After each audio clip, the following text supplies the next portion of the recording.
enough on personal development. Let's cover now setting goals. Let me show you something that turned me every way but loose. I've never been the same since I found out about it. Learning how to set goals.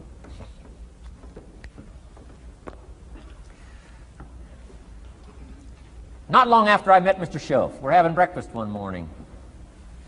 Mr. Schoaf said, Mr. Rohn, now that we've gotten acquainted, we know each other fairly well, he said, maybe one of the best ways I can help you, he said, let me see your current list of goals. Let's go over them and talk about it. And I said, what? I don't have a list. He said, well, Mr. Rohn, if you don't have a list of your goals, he said, I can guess your bank balance within a few $100s. Which he did. And that got my attention. I said, you mean my bank balance would change if I had a list of goals? He said, drastically. So that day I became a student of setting goals.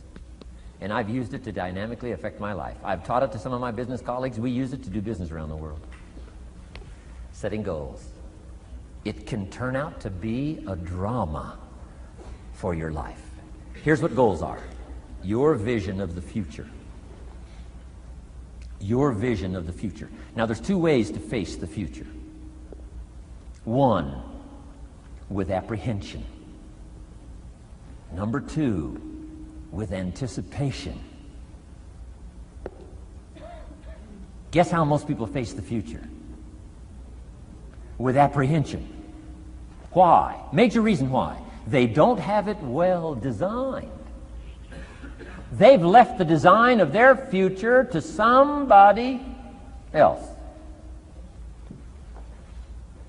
And if you don't make plans of your own, guess what? You'll probably fall into someone else's plans. Guess what someone else may have planned for you? Not much. You got to make a list of this not much stuff. I'm telling you, people all their lives count on this not much list. If all of your negative relatives all turn positive, what will that do for your future? Not much. If prices come down a little, what will that do for your future? Not much. If the economy gets a little better, what will that do for your future? Not much. If circumstances get a little better, what will that do? Not much. If the weather gets a little better over the next few years, that'll do. Not much. I mean, you could go right down this whole scenario list. Most people all their lives, with their fingers crossed, count on this not much list. That's why 10 years from now, they'll be driving what they don't want to drive, living where they don't want to live, wearing what they don't want to wear, doing what they don't want to do, having what they don't want to have, maybe become what they didn't want to become. And it all starts by counting on something that's not going to count much. You say, well, then how can my life dramatically change? You got to count on yourself. And here's one of the things you got to count on. Your ability to design the future. It's called the promise. And the promise of the future, if you'll design it well, can have an awesome effect on your life. But if you face the future with apprehension, you'll take hesitant steps all day, uncertain steps all day. And if you take uncertain steps all day for 6 years, you can imagine how empty your life can be. We've got to help our kids with the promise of the future. Now here's what's connected to the promise, the price. The price to pay. But I'm telling you, the price is easy if the promise is clear. One of the better notes to make for today. The price is easy if the promise is clear and powerful. But the price seems almost too much to pay. Too much to get over. Too much to accomplish if the promise isn't clear, if the promise isn't powerful. I'm telling you, kids will pay the disciplines if they can see the promise. One of our biggest challenges as parents in the 90s is to help our kids see the promise of the future. That's why I'm teaching financial independence, how to become wealthy and powerful and sophisticated and healthy and unique. All of the stuff kids would hope to go for. It's all possible. This is America. That's the promise of the future. The price, a few simple disciplines practiced every day. And I'm telling you, the kids will pay the price of the simple disciplines if they can see the promise of the future. But if they can't see, they don't want to pay. And the same is true of all of us. We will pay the most extraordinary disciplines if we can see the promise of the future, called setting goals. So I'm asking you to get a handle on the future. I'm asking you not to leave it to anyone else. Don't leave it to the company. Company's got their own goals. I'm asking you to set your own goals, your personal goals. Income goals and financial goals and health goals and spiritual goals and where do you want to go and what do you want to do and what do you want to see and what do you want to be. That's it. Promise of the future. Design your own future. It's within your hands and your capacity to do so. Here's how simple now goal setting is. It's not mysterious. You don't have to anchor, you don't have to focus, you don't have to visualize, none of that stuff. Here's how simple goal setting is. Changed my life. Decide what you want and write it down. I mean, that's how profound this stuff is. Decide what you want and write it down. Make a list. Where do you want to go? What do you want to do? What do you want to see? What do you want to be? What do you want to have? What do you want to share? What projects would you like to support? What would you like to be known for? What skills would you like to learn? Some extraordinary things you'd like to do, ordinary things you'd like to do, right? Silly little things you'd like to do, very important things you'd like to do. Decide on all that stuff and write it down, write it down, write it down. That's how simple this stuff is. And it's your own private list. If it's really private, you know, on your list, put some stuff in code where nobody can understand it if this list fell into unfriendly hands. Okay. And simple things, whatever. Foolish things, doesn't matter. It's your list. I had a little revenge on my first list. Budget finance, who used to harass me. I got 2 or 3 payments behind. This one guy called incessantly. Said, we're going to come get your car, drag it rear end up down the street in front of your neighbors. Put me down something fierce. When I met Shof, got my life straightened out, one of the first things on one of my lists was budget finance. And when I finally got the money, I needed a little drama in my life. Finally got the money to pay him off. I put it in small bills in a big briefcase. Walked into the budget finance office on Wilshire Boulevard in Los Angeles. The guy who harassed me so often, his desk was about 3 back. I opened the door, walked in, right up to his desk, stood right in front of him, never said a word. He said, well, what are you doing here? Didn't say a word. I opened up this briefcase, dumped this pile of money all over his desk. I said, count it. It's all there. I'll never be back. Turned around, walked out, slammed the door. Now that might not be noble, but you got to try it at least one time. Pay off with a little drama.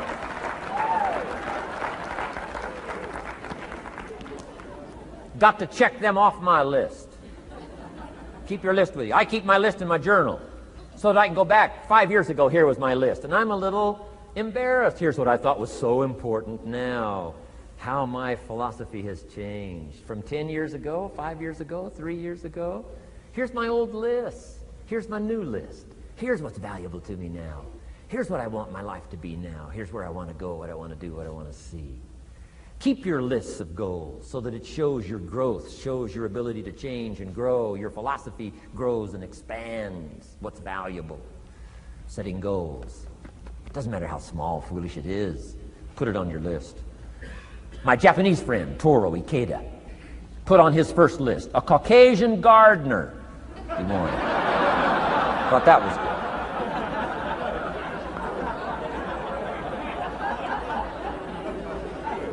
I like that.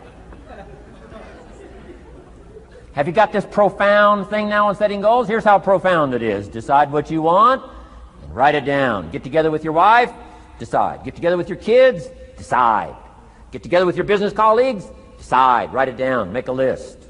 Okay, that's how easy it is.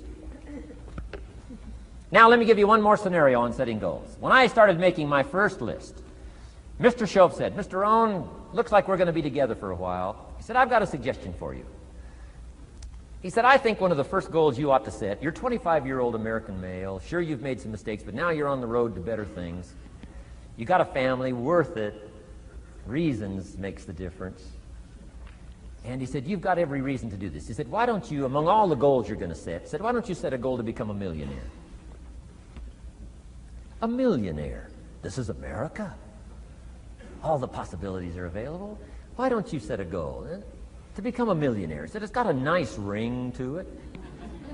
Millionaire. Enough zeros to impress your accountant? Millionaire. And he said, here's why. Now I thought, the man doesn't need to teach me why. I'm thinking, wouldn't it be great to have $1 million? He said, no, that's not it. Here's why. And I had one of the greatest lessons I ever learned, and I'm about to share it with you. This will be worth the price of being here today if you can capture what I'm about to share with you. Babysitter fees, whatever else you paid. Some of you missed some sales today to be here, so this is a costly day for you. But what I'm about to share with you changed my whole life. Here's what Mr. Shoaff said. Set a goal to become a millionaire. And he said, here's why. For what it will make of you to achieve it. And I got one of the greatest classes in one sentence I've ever received in my life. Set a goal that'll make you stretch that far. For what it will make of you to achieve it. What a brand new reason for setting goals. What an all-encompassing challenge to have a better vision of the future. What for? To see what it will make of you to achieve it. And here's why. The greatest value in life is not what you get. The greatest value in life is what you become. Major question to ask on the job is not, what am I getting here? That's not the major question. The major question to ask is, what am I becoming here? It's not what you get that makes you valuable. It's what you become that makes you valuable. So Shoaff said, set a goal to become a millionaire. For what it will make of you to achieve it. Then he said, when you finally have become a millionaire, now, he said, what's important is not the money. I thought, wow, I've got some more to learn. He said, no, Mr. Rohn, I'm telling you honestly, you could just give the money away. Now, I did better than that, right? I told you. I lost it all. I'm rich by the time I'm 31. I'm a millionaire. I'm broke by the time I'm 33.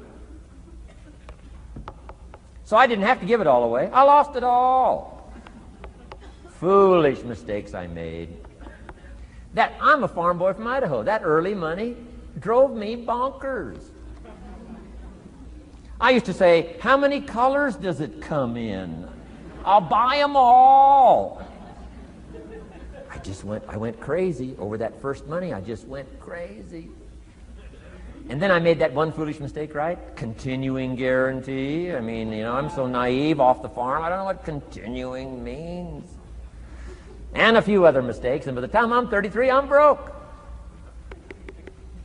Now I've made and lost millions since then. But what an experience that was. And I'm telling you, the man was right. When I finally was broke at age 33, guess what I discovered? My money did not mean that much. It represented only a fraction of all my assets.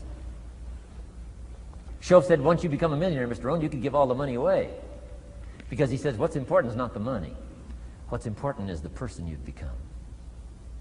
Now, let me give you the key phrase on setting goals. Set the kind of goals that will make something of you to achieve them. Set the kind of goals that will make something of you to achieve them.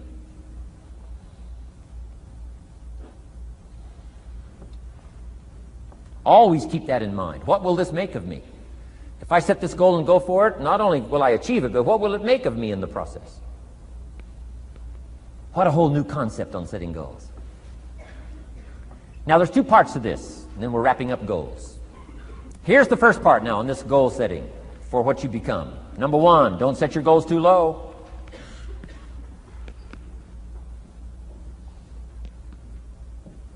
Interesting, we teach in leadership. You'll find it on the cassettes. Don't join an easy crowd. You won't grow. Go where the expectations are high. Go where the demands are high. Go where the pressure's on to perform, to grow, to change, to develop, to read, to study, to develop skills. I belong to a small group. We do business around the world. You cannot believe the expectations at that level.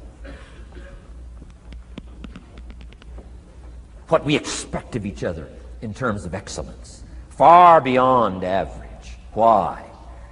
So that we can each grow, so that we can receive from the group, we can contribute to the group.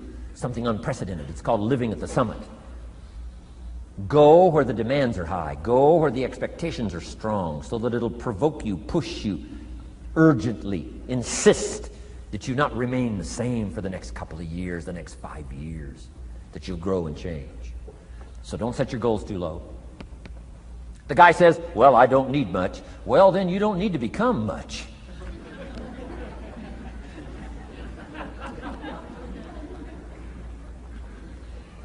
Now, here's the last part on setting goals. Don't compromise. Don't sell out. There were some things I went for back in those early years that I paid too big a price for. If I'd have known how much it was going to cost me, I never would have paid, but I didn't know.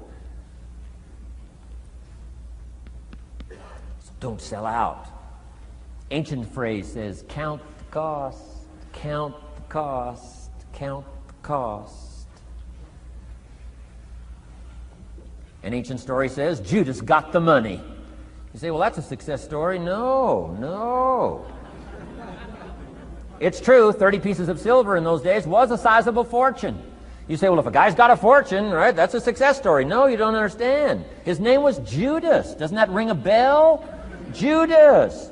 You say, oh, yes, Judas, the traitor. That's right, the traitor got the money. Doesn't that change the story? And the answer is, of course, it changes the story. Interestingly enough, after Judas gets the money from becoming a traitor, he's got the money in his hot little hand, and now he's unhappy. Somebody says, well, if you had a fortune, how could you be unhappy? Well, he wasn't unhappy with the money. He was unhappy with himself.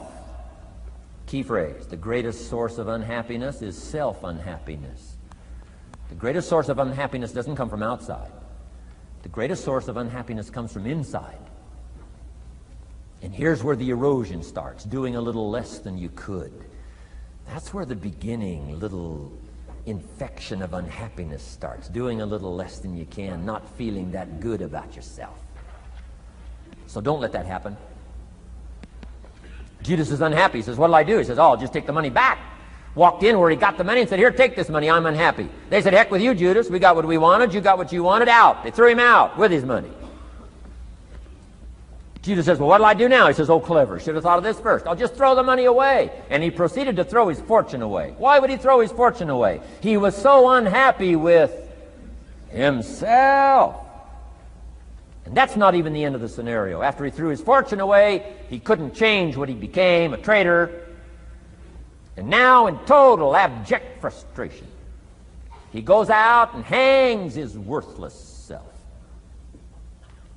Which all traitors should do, save the state the money.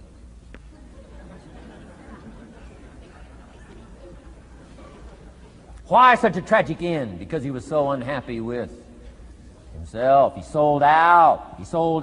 He paid too big a price. Ancient script sums it all up and said, what if you gained the whole world and it cost you your soul? Too big a price to pay if you got the whole world. Don't sell out. Don't compromise your values. Don't compromise your virtues. Don't compromise your philosophy. Key. Here's the key word, beware.